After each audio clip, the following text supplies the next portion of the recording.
গতকাল রাতে শতভাগ বর্জ্য অপসারণ করা হয়েছে জানিয়ে বর্জ্য ব্যবস্থাপনা কার্যক্রমের হালনাগাদ তথ্য জানিয়েছিল ঢাকা উত্তর সিটি কর্পোরেশনের জনসংযোগ বিভাগ। শুধু উত্তর সিটি নয়, গতরাতে ঢাকা দক্ষিণ সিটি কর্পোরেশনও রাতের মধ্যেই শতভাগ বর্জ্য অপসারণ করা হয়েছে জানিয়ে সংবাদ বিজ্ঞপ্তি দেয়। তবে রোববার সকালে রাজধানীতে দেখা গেছে ভিন্ন চিত্র। বিভিন্ন এলাকায় কোরবানির বর্জ্য অপসারণের কাজ চলমান রয়েছে। গলি এবং বাসাবাড়ির সামনে কোরবানির পশুর বর্জ্য ব্যাগ ভরে রেখে দেওয়া হয়েছে।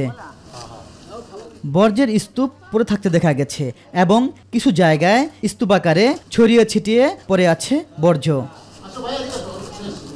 সিটি কর্পোরেশনের পরিচ্ছন্ন কর্মীরা বলেছেন, একনল হ্যান্ড ওয়াশ 100% প্যারাবেন ফ্রি, তাই নিরাপদ হাতের জন্য আস্থা রাখুন একনলে। আজকের মধ্যেই কোরবানির বর্জ্য অপসারণ করা সম্ভব হবে।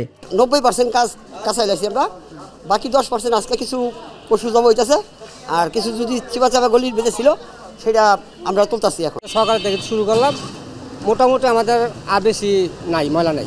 তবে কিছু অভিযোগ থাকলেও সন্তুষ্টি প্রকাশ করেছে রাজধানীর বিভিন্ন এলাকার বাসিন্দারা।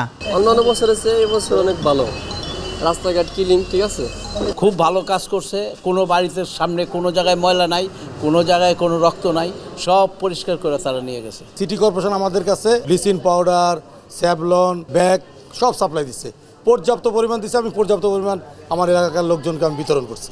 গতবারের তুলনায় এবার অনেক ভালো হয়েছে। ইলিয়াস মাতবর, মাই টিভি, ঢাকা।